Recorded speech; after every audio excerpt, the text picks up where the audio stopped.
ध्वजवंदन करने के लिए पारो कह देगी नीलम ऋषि सबके सामने घर की बहू लक्ष्मी को, जिसे सुनकर लगेगा मलिष्का को बड़ा झटका। जी हाँ दोस्तों, भाग्य लक्ष्मी के आने वाले धमाकेदार एपिसोड में जब नीलम 15 अगस्त की घर में तैयारियां करी होगी और दादी जब नीलम को कहेगी कि नीलम मुझे तुम्हारी कई सारी बातें पसंद नहीं है, लेकिन मुझे तेरी एक बात बहुत ज्यादा पसंद है कि तू हर घर के सदस्य के लिए अच्छा सोचती है और सब कुछ साथ लेकर चलती है, इसलिए तो तू मेरी बहू है। जिसे सुनकर तभी नीलम को काफी बड़ा शौक लगेगा और नीलम खुश हो जाएगी। जहाँ पर जब नीलम कहेगी कि आज हमारे घर पे कलेक्टर जी और मंत्री जी आने वाले हैं, इसलिए सबको ध्यान रहे कि उनकी मेहमान नवाजी में कोई भी कमी ना आए, तभी घर के हर एक लोग घर की तैयारियों में लग जाएंगे। जहाँ पर ओबरॉय मेंशन में कलेक्टर और मंत्री जी आ जाएंगे और नीलम ऋषि करिश्मा बुआ सभी लोग उनका स्वागत करेंगे। तभी मंत्री जी नीलम को कहेंगे बहुत बहुत आपको बधाइयाँ, और तभी मंत्री जी नीलम को कहेंगे कि हमारी पार्टी का जो स्लोगन है वो है नारी शक्ति, इसलिए जो महाराष्ट्र का गौरव है यानी हमारी सीएम मैडम, महाराष्ट्र की बहू यानी आपकी मिसेज, आप दोनों ध्वजवंदन करेंगे।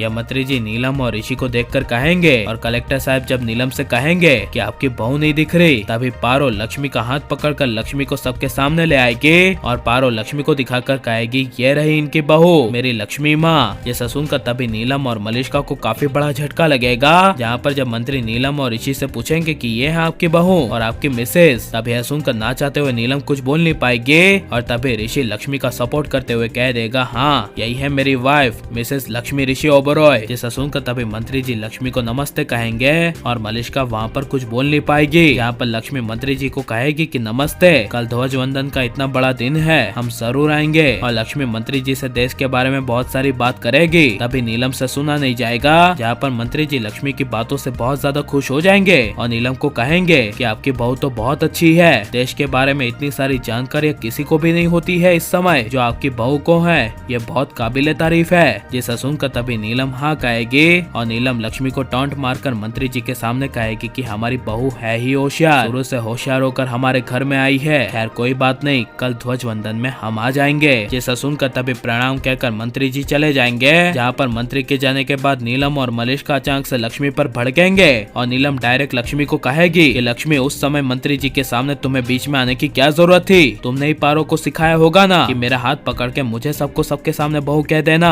तभी यह सुनकर ऋषि को गुस्सा आ जाएगा और ऋषि तभी नीलम को कहेगा मॉम आप ये क्या कर रही हैं। तभी लक्ष्मी चुप रहने के लिए कहेगी। तभी नीलम ऋषि को कहेगी कि ऋषि तुम्हें दिखा नहीं लक्ष्मी की बेटी पारो किस तरह लक्ष्मी को लेकर आई, कोई मैनर्स नाम की चीज ही नहीं है, और हमारे घर की बहू और इस ओबरॉय खानदान की बहू और कोई नहीं बल्कि सिर्फ है मलिष्का, शुरू से ही मलिष्का ही हमारी बहू है। जिसे सुनकर तभी पारो नीलम को कहेगी नहीं मेरी माँ है आपकी बहू, आप कहती है ना कि आप मेरी दादी है, तो मेरी माँ तो आपकी बहू हुई ना, इसलिए इस घर की बहू सिर्फ और सिर्फ मेरी लक्ष्मी माँ है। जिसे सुनकर तभी नीलम कुछ बोल नहीं पाएगी और पारो की बात सुनकर नीलम आग बबूला होकर चली जाएगी। और आप ऐसा आने वाले एपिसोड में देखने के लिए कितने ज्यादा एक्साइटेड हैं, और आप लक्ष्मी ऋषि को हमेशा एक रहते हुए देखना चाहते हैं कि नहीं, और आपको लक्ष्मी ऋषि की जोड़ी कितनी ज्यादा पसंद है हमें कमेंट में जरूर बताएं और हमारे चैनल को सब्सक्राइब करें।